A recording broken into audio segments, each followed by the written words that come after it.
magsasalita na ho ako. Ayan, mukhang magandang topic yan. Unahin po natin tong ano, yung kumakalat yung picture ko na may hawak-hawak ko akong gold bar. At ang sabi, mag-ingat kayo sa nagtitinda ng peking gold bar. Una, higit ho sa lahat, hindi yung hawak kong gold bar ay totoong ginto po yun. Yun ho ay totoong ginto at ibinigay ko sa aking kaibigan. Hindi ko ho pinagbili, ibinigay ko lang. Alright? Yung pong ginto na yon may patunay po. Kasi po ako, pag may ipon, pag may sobra, hindi naman ako mahilig magbangko, ibinibili ko po ng gold bar, ng gold sa arangke. Pa kalakalahating kilo, pa isa-isang kilo, 1/4 kilo. At marami pong magpapatunay niyan, kahit pumunta po kayo ng arangke, tanungin niyo po yung aking pangalan, especially kay Bobot Bilibiran, no? Kaya doon sa mga nagtitinda ng tingi-tinging ginturon, ay kung mga 20 kilo ho, ako ho'y bumili na. Dahil gusto kong mag-invest sa ginto. So yun ay tinutunaw at ginagawa kong pinagagawa kong para buo po siya. Na pagka ako po'y nangailangan, yun din po ay akin tinitipak-tipak at ibinebenta ko rin ho dun sa arangke kung saan tumaas na yung presyo. Ayun, ganun po yun. Kahit i-verify nyo ho sa arangke, lahat ng mga nagtutunaw ng ginto ron, isa po ako sa mga bumibili ron. Ayan, kahit very specific, isa sa pinakamalaking taga-benta ng ginto po dyan ay si Bobot Bilibiran. Ayan. Ayun o. Ako pinakamalakas mamili dyan. Pagka kumita, may pera po ako at sobra, so mag-i-invest po ako sa gold. So kaya po yung gold bar na yun, madali pong, ang ginawa po nila, kinalkal po nila yung mga lumang litrato ko. Ako bata pa lang, ako talagang lahat ng klase ng paghahanap buhayan ay ginagawa ko. Okay? So sa pagpapala at malinis na puso, kaya ako pinagpapala ng Diyos. Alam niyo po yon. So yung pong picture na yun, nakalkal lang po sa album ko yun kung saan natuwa po ako kasi first ever po na nakabuo ako ng ganong kalaki, nakabuo ako ng bara sa aking pag-iipon-ipon, ay natuwa po ako, ipinost ko po, pero yun po itinago ko po sa email ko sa aking unang email. Nahack po nila yung aking unang Facebook, ayun na po, ginagamit na po against me. Uulitin ko po, hindi po ako na-engage sa kahit anong pagtitinda ng ginto dyan o kahit anong klaseng transaction ng mga gold dyan. Hindi po kasi ako naniniwala dyan. Kung gusto po nyo ng ginto, mamili kayo sa Philex, magmina kayo. Kung may pera naman kayo, mura po ginto sa arangke o de pagtaas, ibenta nyo rin. Ganun lamang po. Noong 2015, ako po yung nag-humanitarian sa Mindanao. Siyempre po, hindi po sa lahat ng oras marami akong pera.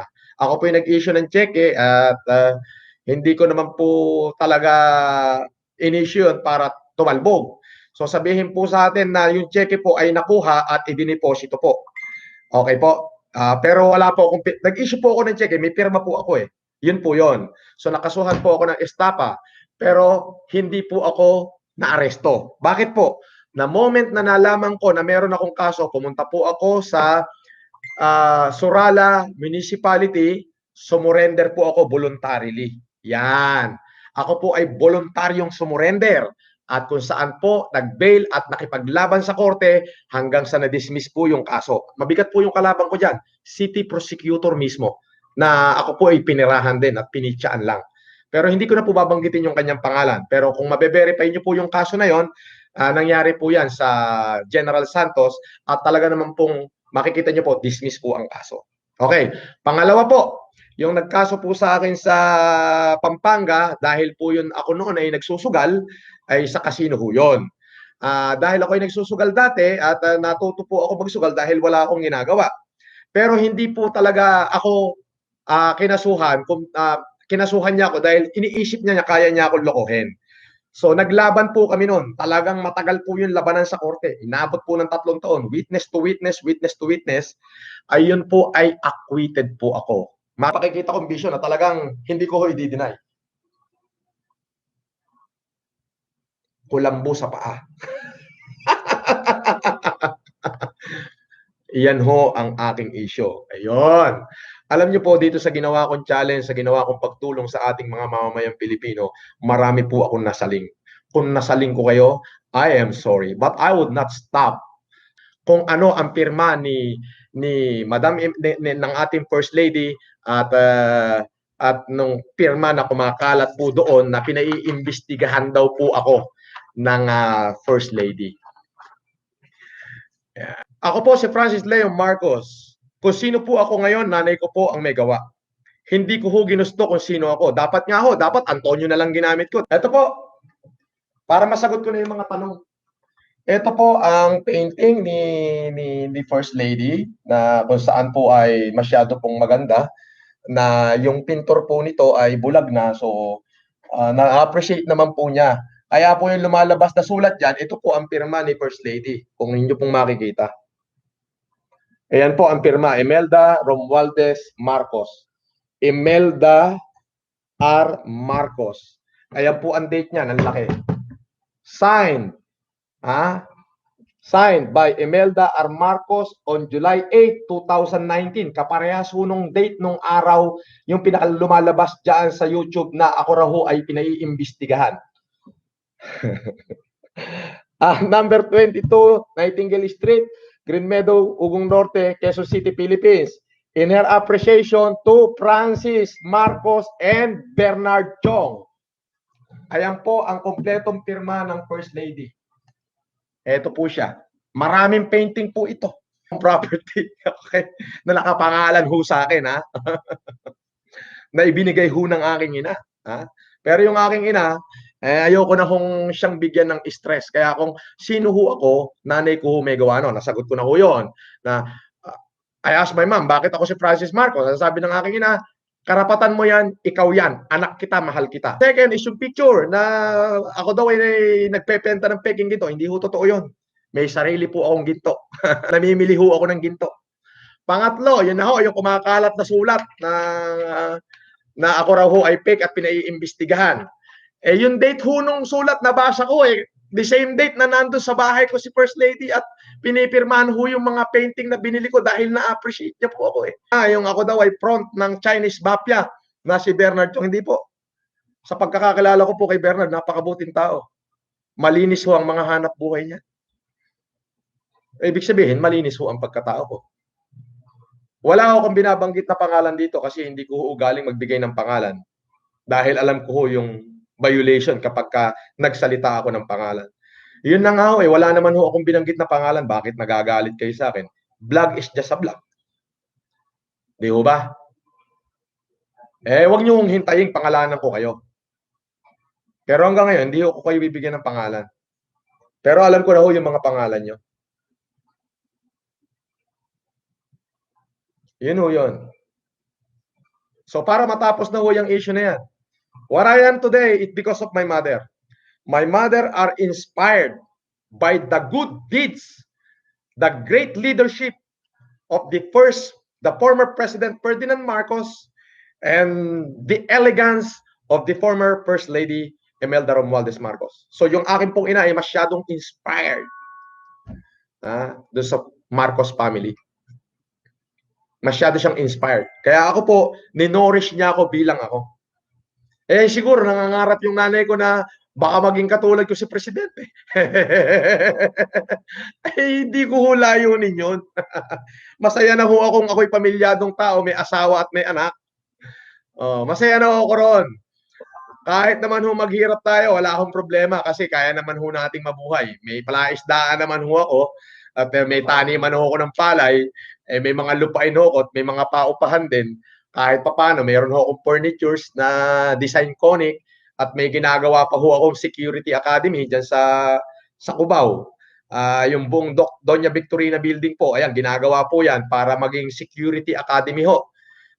Sana na kung saan magbibigay ng libreng pag-aaral sa lahat ng gustong maging security guard. Pero inyo, mag-aaral ka ho doon ng libre. Ayan ho ay programa ko. Kung pwede nyo rin nung i-verify, Doña Victorina Building, ginagawa ko yan, yung buong building na yan. Sa may Cubao, ginagawa ko yung buong building na yan, gagawin ko yung Security Academy. Kung saan magbibigay po ang foundation ko ng libreng pag-aaral sana sa lahat ng gustong maging security guard. Pero bakit ho ganon? Sa kabila ng pagtulong natin sa mamamayan, pareho ang bash sa akin. Siguro naman matitigil na ho yung mga basher ko. Eto para ho doon sa mga basher ko, O eto ka, supot ka. Ha? Supot ka. Okay? Sa basher ko. Bakit? Hindi mo ikayayaman yan, Brad. Ha? O yan, Norman Mangusin, Francis Marcos. The same person. Pero what I am today, hindi ko po gusto. Nanay ko po eh. O sabi niya, anak kita, karapatan mo yan. Marcos ka. O anong gagawin ko? Kukontrahin ko ba nanay ko? Di po ba? Eh hindi ko naman ho ginagamit yung pangalan ko para makapanloko ng tao. At wala naman ho ko nilokong tao. Magtanong ho kayo, magmula Cagayan Valley, magmula Cagayan, Ilocos, paikutin nyo, pababa. Tanungin nyo ho yung mga taong bayan doon. Kung ano ko, hanggang Ramon Isabela. Mahal ho nila ako dahil puro pagtulong ho ang ginagawa ko. Nagets nyo po? So yun ho yung aking munting sentimento. Siguro naman dito sa live na to matatapos na ho lahat ng issue na yan. Di ba? Wala akong pinatay. Hindi ako naging kriminal. Wala ho yan. Ngayon, kung ako man si Francis Leo Marcos, yun ho ay binigay sa akin ng aking ina eh. Anong gagawin ko? Nanay ko ho yun eh. Di ba? Kung ito hong pangalang to ay ginamit ko sa panloloko, pandarambong, ayan, idemanda nyo ako ngayon. O itong pangalan ko, Francis Leo Marcos, dalawang kaso hinarap nito, parehong acquitted po. Hinarap ko po yan, isa sa Mindanao, dahil nga ako ho talaga ang inunggoy, pero dismiss ho eh. Yung isa naman ho sa Pampanga, acquitted do, dahil inuunggoy ho nila ako. Yun ho yung masakit eh. Ako na ho yung inunggoy, ako pa yung dinimanda. Dahil nga ho, nag-issue ko ng cheque na pinirmahan ko. Yun po yung totoo nun. So sana po matapos na yung issue na yan. At yan ho ang aking kasagutan sa lahat ng aking bumabati ko sa akin. I never deny who I am. This is me. I don't deny it. If God want me to be this, then be it. Alam niyo po ba, sabi ko nga po, hindi ko po kailangan na yung aking pangalan na maiukit sa kasaysayan. Hindi ko po kailangan na yung pangalan ko iukit sa mga textbook. Ang tanging layunin ko lang naman po ay may maluwag po akong pag-iisip eh. Na ang tanging layunin ko ay tulungan hindi lang yung mamamayan, pati yung gobyerno. Alam niyo po ba yung epidemic natin ngayon? Itong pandemic na po nangyayari, hindi po natin alam kung saan matatapos. Ako po yung nanonood sa video ng ating Pangulong Duterte. Na ang ating pong Pangulong Rodrigo Duterte naglabas ng 200 million something. Hindi ko po eksakto, baka magkamali ako na sasabihin. 200 billion something. Pero sinabi niya, this is not enough. Ano po ang mangyayari? Tapos nakita ko po yung mga hinuhuli na nagbabarikada ng mga tao sa gitna ng COVID. Di po ba? Yung mga kababayan natin nagugutom na hindi na makakain, ano ang gagawin ko? Sabi ko, kung may maitulong, hindi ko po kayang tulungan ng mga Pilipino. Lahat hindi ko po kaya. Abay, kakunti lang ang pera ko para sa pangkalahatan. Pero kung yung isang tao lang ang susunugin ko ng pera, isang tao lang, ay masusunog ko yung taong yon. Pero kung lahat ng Pilipino ho, hindi ko ho kaya. Ay may isa pa nga akong vlogger, ang pangalan ni Siyang Gasa, nagsunog ng pera, o ayan, kupal ka. Ay nangyari sa'yo, binash ka tuloy ng tao. Alam mo, pwede kang, Siyan, advice ko sa'yo ha, Siyang Gasa, pwede kang mahalin ng tao dahil sa paggawa ng mabuti. Pero alam mo, para sumikat ka, gagawa ka ng katarantaduhan, aaminin mong ikaw is scammer para lang sumikat ka, ay hindi maganda yun. Alam mo, kung ginawa mo dyan sa pera sinunog mo, ay pinapalit mo ng peso, pinadala mo sa isang nagugutom na pamilya na nasunugan dito sa Santo Domingo, sa Quezon City, yung pamilyang matutulungan nun. Nakaukit yung pangalang Ziyang Gasa sa puso nun habang nabubuhay yun. O ngayon, inuulang ka ng bash. Di ba? Yun po yun sa akin. Alam niyo po, ang gusto ko lang naman po ay upuan sa langit eh. Yun lang ho, gusto ko, yung upuan sa langit. Hindi ko kasi alam, minsan sumasakit na ho yung puso ko. Baka ako biglang atakihin eh. Pag namatay ako, at least meron ho akong upuan sa langit. Para ho dyan sa mga politiko, yun sa akin ho ay challenge lang. Hindi lang naman para sa inyo, para din sa mayayaman. At sa buong Pilipinas. Ngayon, kung ikaw naman yung politikong may ginagawa, ay hindi ka ho dapat mapikon sa akin at hindi ka ho dapat magalit. Sapagkat yung sa akin, challenge lang ho yun eh. Ang dami nga ako sumagot eh. Meron pang John Luis Laurason, nagbigay ng 500 kabambigas. Meron pang MC Emyeng, nag-donate ng 500,000. Meron Mano Marcela, nag-donate ng 3 milyon. Meron pang yung announcer po, si Kadani Oro, nakita nyo, ibig sabihin, ginigising ko lamang po yung mga natutulog na bayani. Sa ngayon, hindi po ako nagbe-benefit, kundi yung mga kababayan natin. Kumbaga yung sa akin, sarcastic kong challenge yun, pero hanggat hindi po kayo gumagalaw, patuloy ko po kayong i-challenge. Hindi po ako titigil. Sabi ko nga po, limited po ang resources ko. Pero nag-set of mind na ako. Ang sabi ko sa aking asawa, kung ano meron dyan sa Japan, pagtyagaan na natin yan. Dahil itong natitira dito sa Pilipinas, uubusin ko talaga, ipamimigay ko sa ating mamamayan. Alam niyo po ba, sabi ko sana bago po maubos to, ay matapos na po yung pandemic. Alam niyo po kung bakit? Hindi lamang po yung mga kababayan ang tinutulungan natin kung tayo magsasama-sama. Hindi lamang po yung kababayan natin na mahihirap at walang makain ang ating natulungan. Pati po ang gobyerno na tulungan natin sa ating maliit na pamamaraan para manatili yung peace and order. Alam niyo po, ang taong gutom, pati pana sasalubungin yan. Gusto niyo ho bang magkaganon? Gusto niyo ho ba yung mga nagugutom na tao lumusob, pasukin tayo sa ating bahay? Hindi niyo ho mamatamisin yun.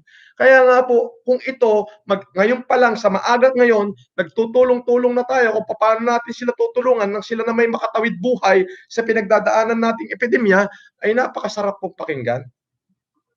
Nga pala, binabati ko po yung mga tumanggap po sa akin challenge, ha? Si Johan Amelia Lopez, si Jay Tulon, Mike Takayama, Jonathan Torres, Raymond Dungka, Jojo Pogi, Kimco Village, ha?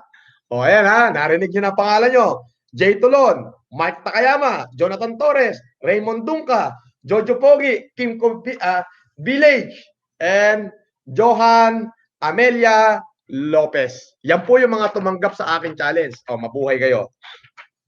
Siyempre, yung mga frontliner natin dyan, si Mylene M. Santiago. Ha? Uy, frontliner merienda. Santiago family, mabuhay kayo. Ito po yung mga tumanggap sa challenge natin. Sila po yung nagpamerienda sa ating mga frontliner. Yun po yung aking sinasabi.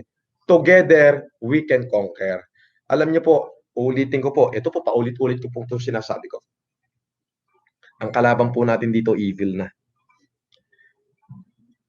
And the only thing for the evil to go triumph is for those good men to do nothing.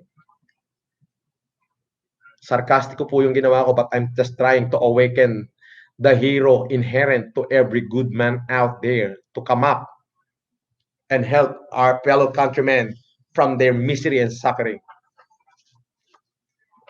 Arnel Mix. Wow! May Apari Cagayan po. Arnel Mix, ha? Oh. Arnel Miguel. Mix Miguel. Apari Cagayan. Ha? Desiree Bansil. Ken Mantelo. Mabuhay kayo lahat. Yan po yung mga mabubuhay na tao. Tumanggap ng challenge ko, ha? Nakapost na po sa Facebook yan. Ay, and ito, happy birthday kay Richard Tuason, ha? Oh, Richard Tuason, ha, nag-share ng blessing kasama yung kanyang asawa, ha, na si Deli Marie Biernes. Birthday po niya, pero tinanggap niya yung challenge ko, ha, para makapagbigay sa mamamayang Pilipino. Ayan po. Ayan. Alright.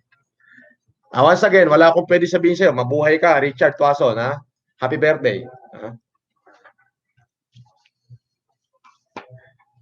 Oh, eto pa matindi. Sayas family. Tinanggap yung challenge ko, mayayaman challenge, Cagayan de Oro City. Ayan. Sayas family, tinanggap ang mayayaman challenge, Cagayan de Oro City. Magkaisa. Hashtag ousted COVID-19. Hashtag Team Macdo. Hashtag Francis Leo Antonio Marcos. Challenge accepted. Mahasel Kabantak Sayas. Ha? Sayas family, mabuhay. Puro mga barako yan.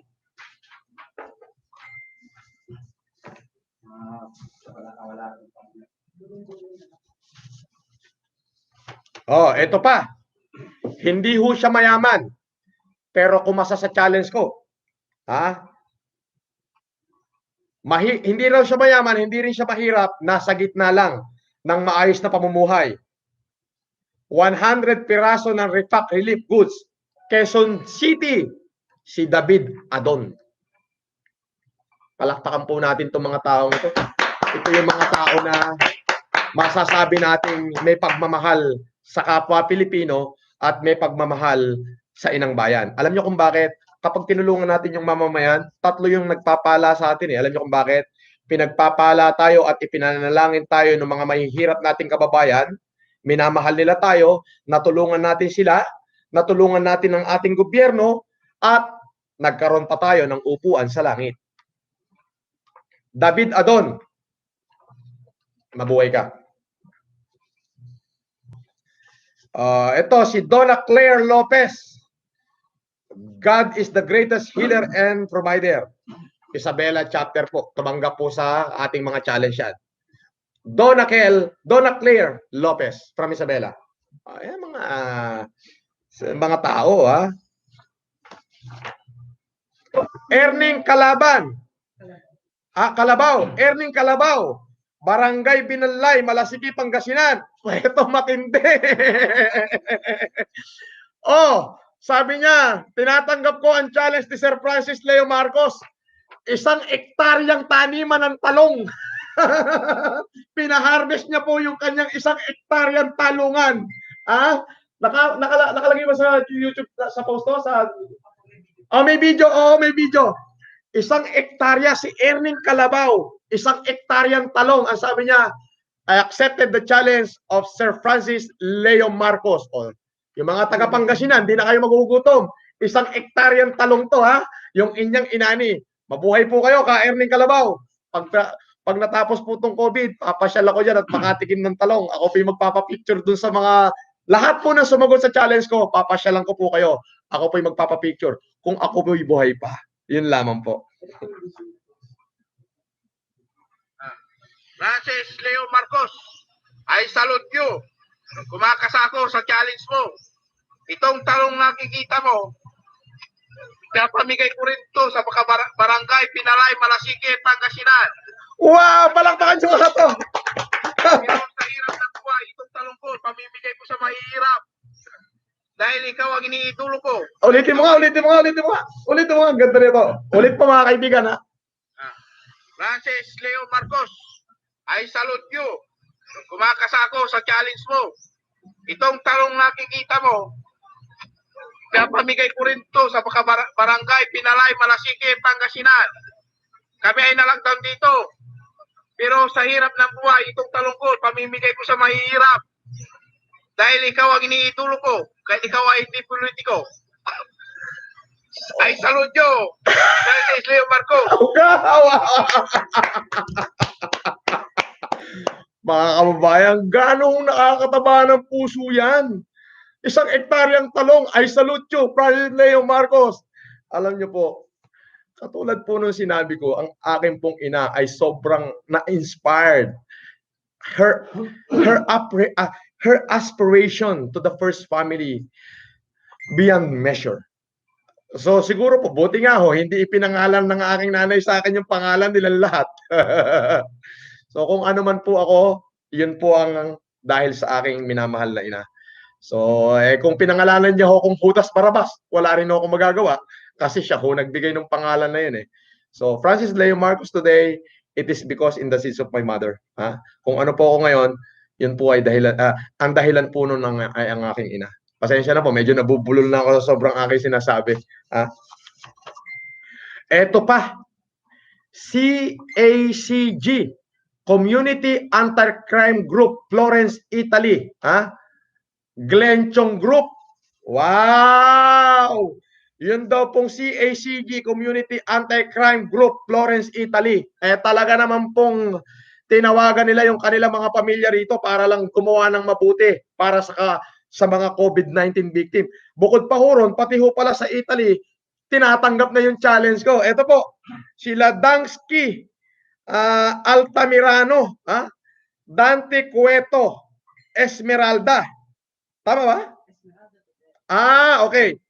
Si Dansky Altamirano, Dante Cueto, Abet Karingal, Reza Cabrera, Cathy Palehon, Esmeralda De Vero, ito Aleli Pampolina.